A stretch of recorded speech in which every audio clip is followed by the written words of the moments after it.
or anything. Kylie, what, what question, what script would you like to cover?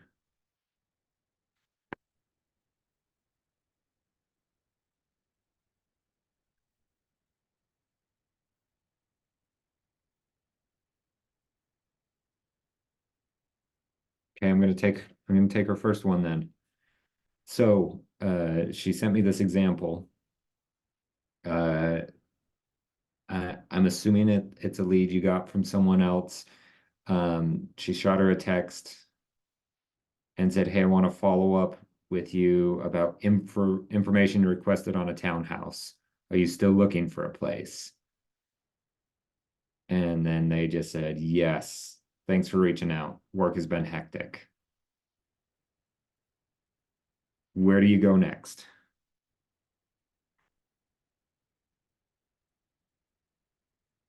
Yeah, sorry, I haven't been responsive. Work has been hectic. Period.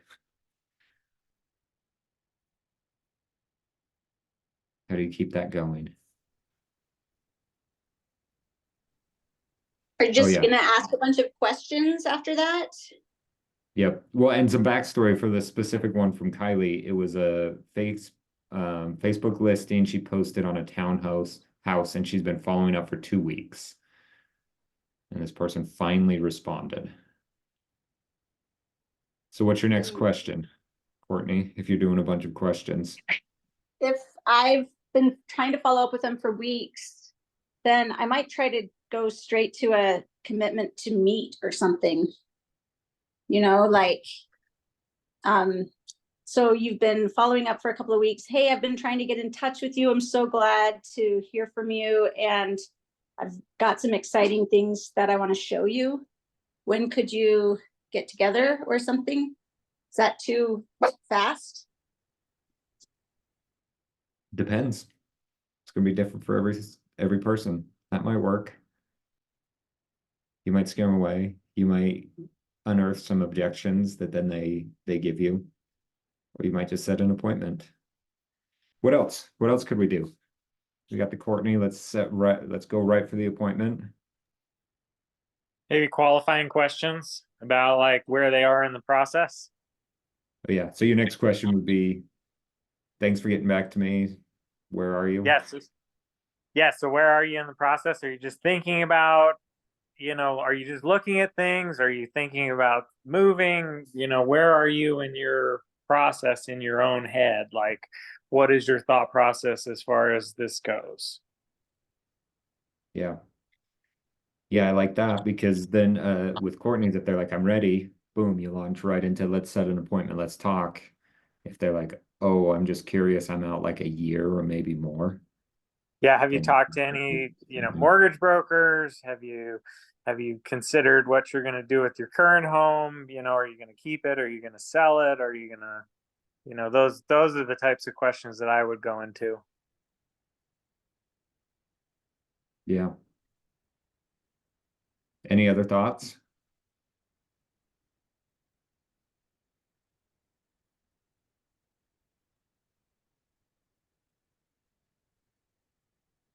Kylie, what did you respond? All right, so when she responded saying, "So sorry, work's been busy," I responded and said, "No worries at all. Thanks for getting back to me. What do you do for work?"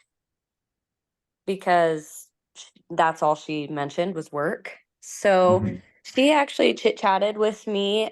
We talked about work, found some commonalities. She works at a call center. I've worked at a call center, so we talked a little bit about that. And then after a few questions, I did send, "Okay, so how can I be helpful for you?" I usually sit down with my clients and get all of your needs, goals, and dreams, and then come up with a game plan. Does that sound like something you'd be down to do? I also find it's helpful so that you know what the heck an agent even does for you. And I have not gotten a response. This was yesterday, this conversation, everyone. I haven't gotten a response yet. So I would love to hear your guys' thoughts on what would be a good follow-up. I sent that yesterday. I haven't gotten a response. She did say she's in her busiest time at work. So how would you follow up? Hey, wait, before before everyone responds with their helpful insights, tell me what you think is going on with this person. We have very little information from Kylie. Like, I guess A, is this person really that busy? Probably not. Maybe. I don't know. Dave, what's your thoughts? I would try to talk to them on the phone at very minimum, and verify that they're, really, one, they're a real person and not some sort of scam, and two, they are local to this, market. Is that something that you're sure that so you got this request from somebody that you know on Facebook, or somebody that you don't know on Facebook? Actually, I just looked at it was she sent me a message through KSL just asking for more info from my Okay. KSL listing.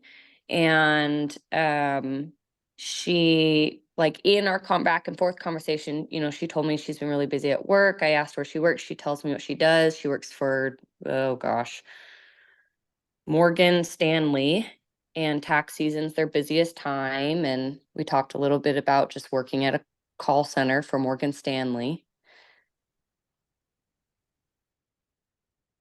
And was that conversation through KSL, or was it on text, No, or what? text. Text. So is Yeah, it an texting. 801 or 385? It's 801. That sounds legit, don't you think? Yeah. Yeah.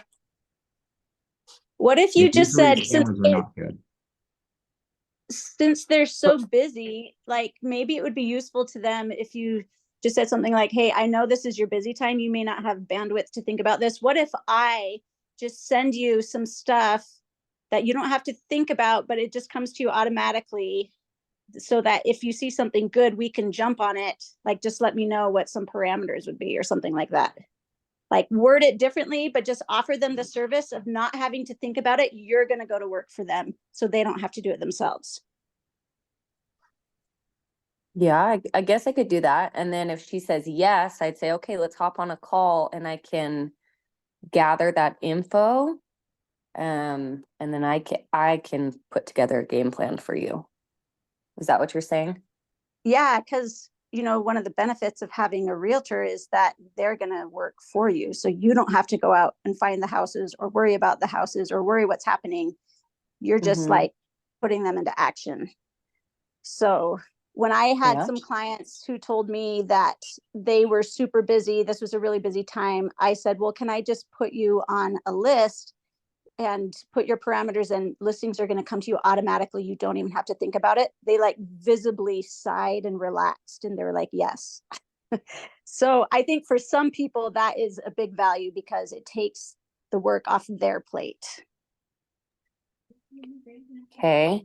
What would you say if maybe I've done that to already 50 or so people, and they've agreed, initially given me all their information, but then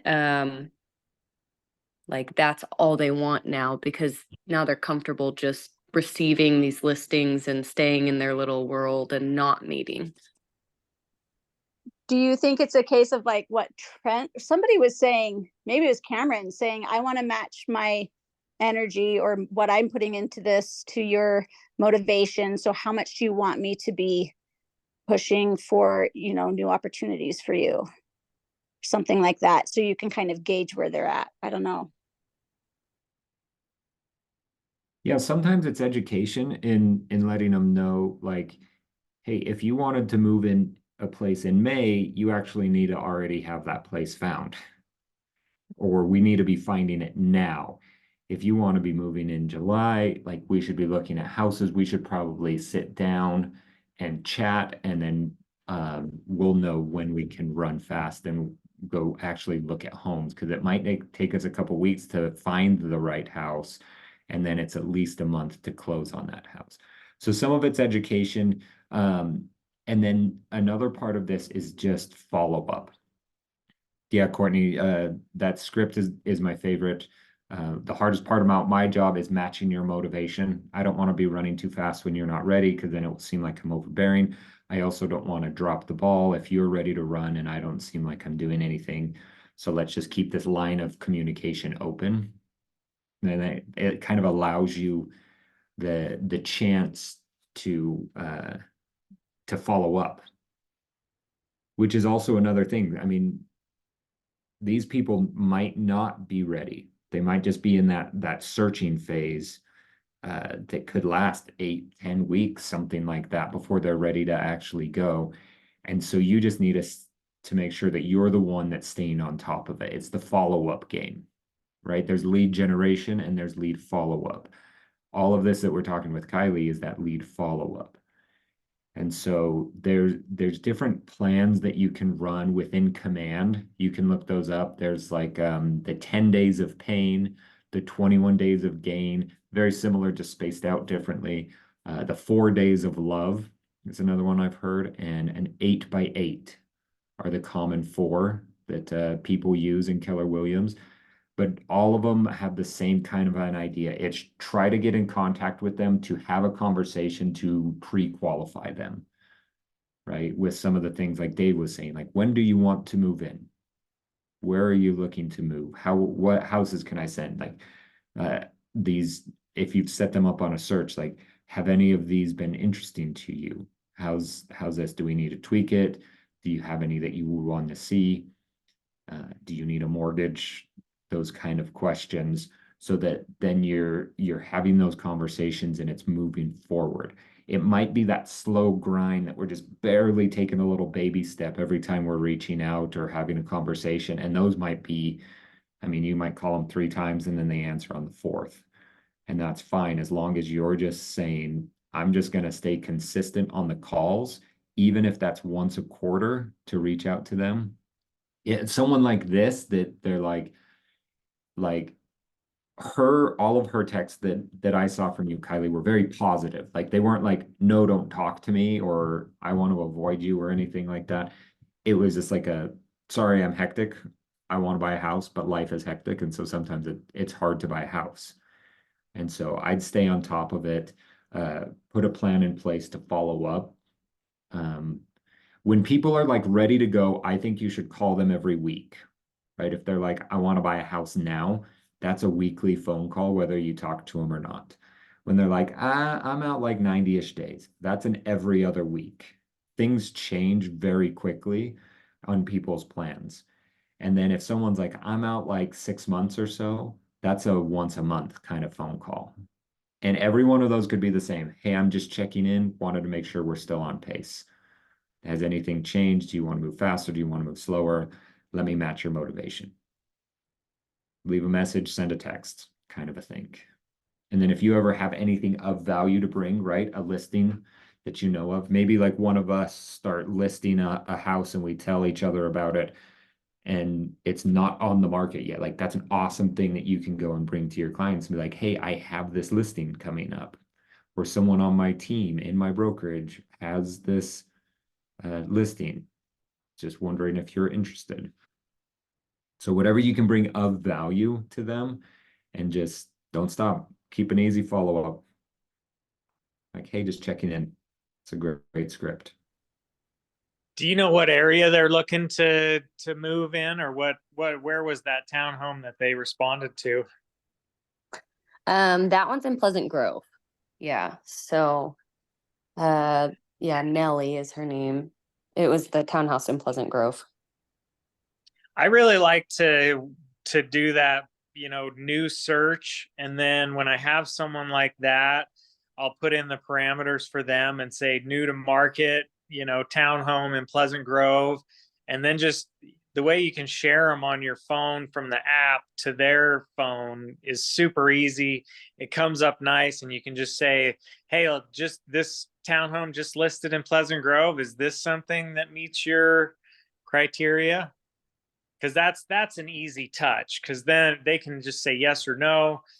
I mean, a lot of times people are busy and they see your text, they look at them, and then it feels like they ghost you, but they don't. Like, so I'll give you an example. The other day when they were doing that estate sale, I sent that to a few people in my SOI, and I just said, hey, anybody want to go to this estate sale over the weekend? I didn't hear back from anybody. I didn't take it personally. And I found out yesterday, because I went skiing with one of my buddies, that I had sent it to, that like they had gone, their kids had gone, their parents-in-law had gone. And so they had like all gone to this thing and not even said anything to me about, oh, hey, cool, looks fun. Da, da, you know, it just was like, they ghosted me. But then like them and their whole extended family end up going and buy couches, and you know, so it's not always negative when someone doesn't respond. That is a huge takeaway, Dave. I love that. Let's end on that note. Even if someone's ghosting you, it doesn't mean that they're actually ghosting you. Right? They maybe just didn't respond. Love it. Okay. Ooh, this week, let's see, what are we on? We are on B and E. So I got the Burrows. That's my sister-in-law married, or my sister married a Burrow. So I got that. My cousin's an Edwards. So find those B's and E's in your database and give them a call this Nice. week. Yeah. All right, everyone. Have a great one. See y'all. See you, right? Thank you guys. Thank you.